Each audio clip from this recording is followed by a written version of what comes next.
What's up YouTube? Ako si Marco and welcome to my channel, and for today's video, i-restore natin at i-repaint ang aking fake na Air Jordan 1 bred toe.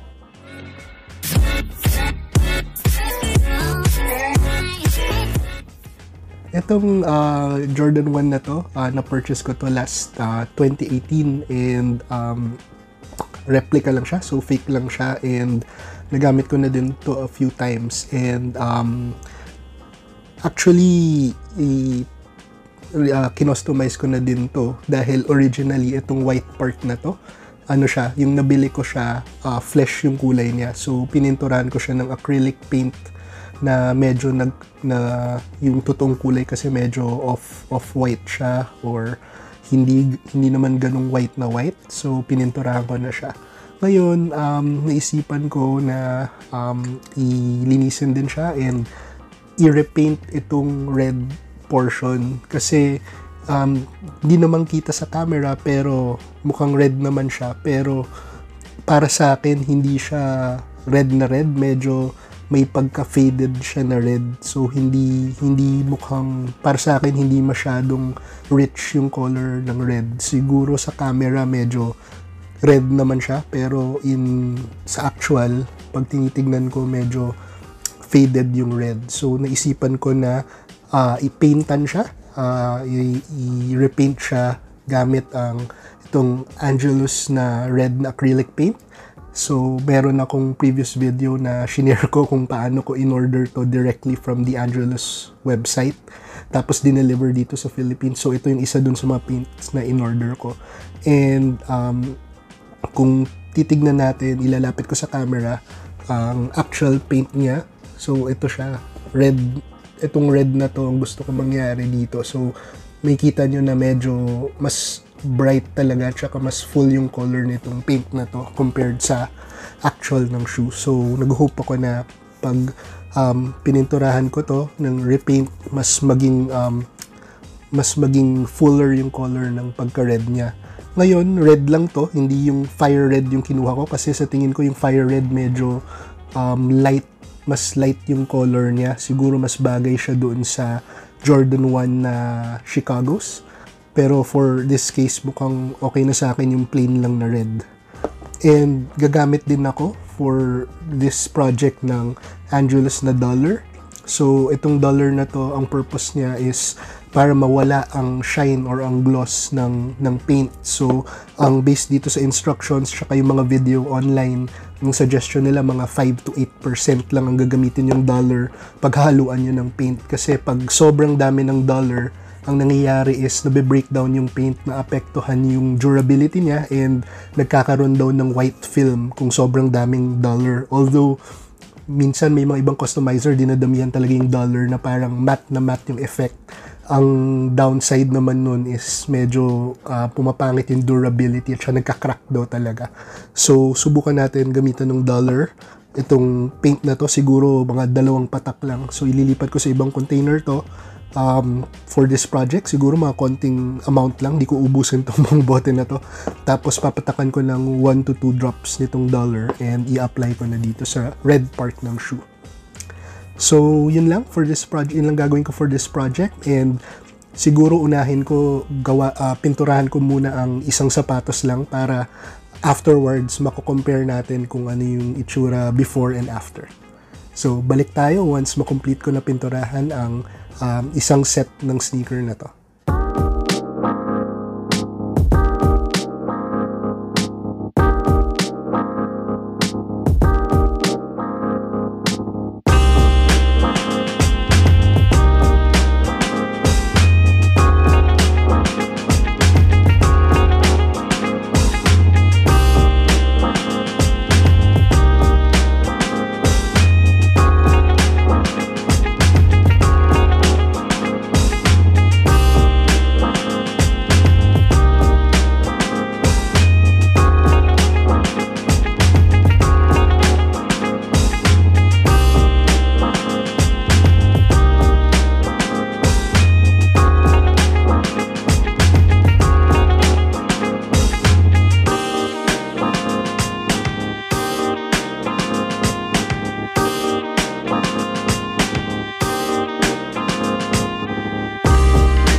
Okay po mga boss, nakabalik na po tayo.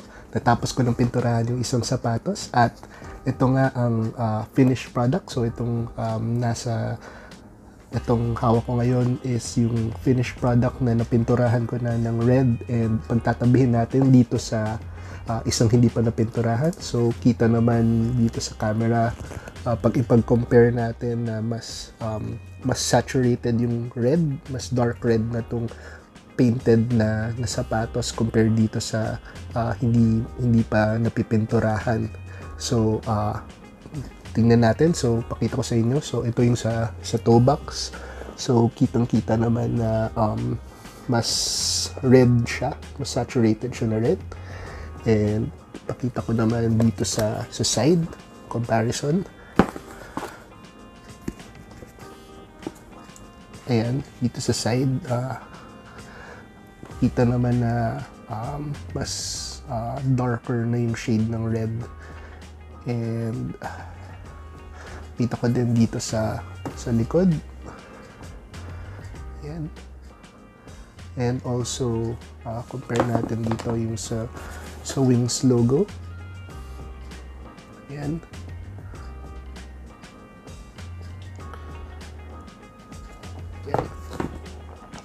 So overall, ang effect talaga sa shoe after ko i-repaint ng Angelus na paint is mas naging rich or saturated yung red color, and satisfied naman ako dun sa kinalabasan na resulta.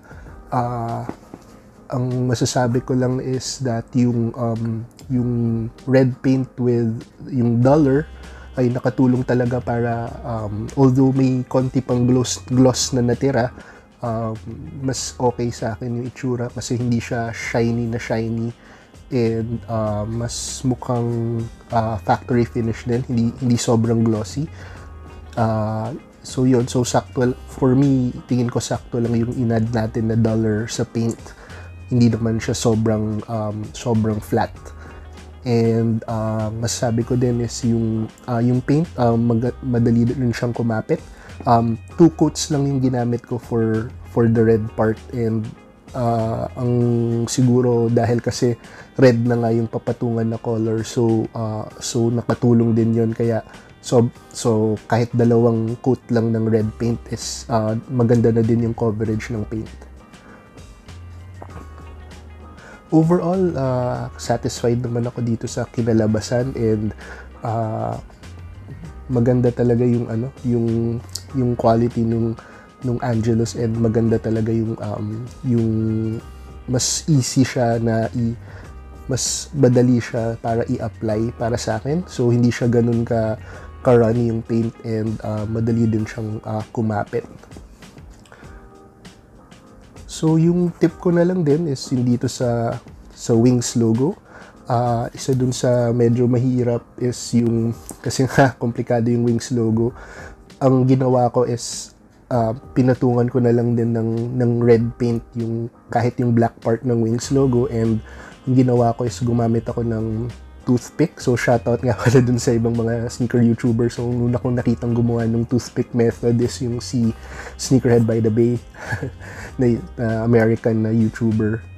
Ginawa niya after niya paintan yung wings logo, kasi nga dahil light color yung red, is that light color yung red, hindi masyado na papatungan yung black. So dapat immediately after patungan nyo ng red, kuha ng toothpick and then i-rub nyo yung mga black parts para matanggal yung paint, light colored paint na napatungan nyo dun sa black areas. And so yun, ang gagawin nyo lang yun immediately after nyo i-paint, para make sure na hindi pa tumitigas yung paint, para madaling matanggal or makutkot nyo yung paint na nag-adhere doon sa black parts ng wings logo. So ako ngayon, baka kung sipagin ako, baka i-retouch ko ng black yung wings logo, pero mukhang sa akin parang pwede na din kahit hindi na naman masyado halata na patungan. Pero yun, yun siguro yung pinakamahirap lang na part dito sa project natin is yung wings logo. So yun, nabot na tayo dito sa end ng video. And siguro yung last step ko na lang is kipipaintan ko na lang tong shoe na to, and sa outro magpapakita na lang ako ng on-feet ng finished product na napinturahan na tong both shoes. So yun, nakaabot na tayo sa end ng video. So kung hindi pa kayo nakasubscribe sa aking channel, please do so. And if ever may comments or suggestions kayo sa mga sa video na to, or kung meron kayong mga ibang mga tips sa paggamit ng Angelus paints, please feel free na mag-comment down below sa comment section. Again, thank you for watching and see you sa susunod na video.